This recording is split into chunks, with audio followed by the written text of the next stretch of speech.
My name is James. Today is my first day at work. I wake up early in the morning because I don't want to be late.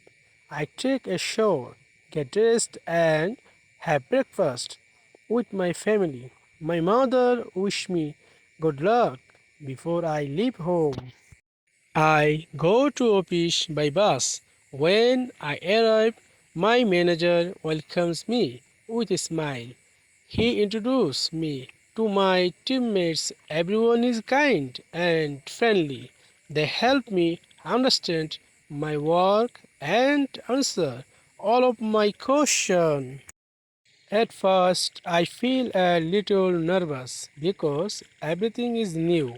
However, after a few hours, I became more confident. I complete my first task successfully, and my manager appreciated my effort. In the evening, I return home feeling happy and proud. I tell my parents about my wonderful first day. They smile and congratulate me. It is a day that I will always remember.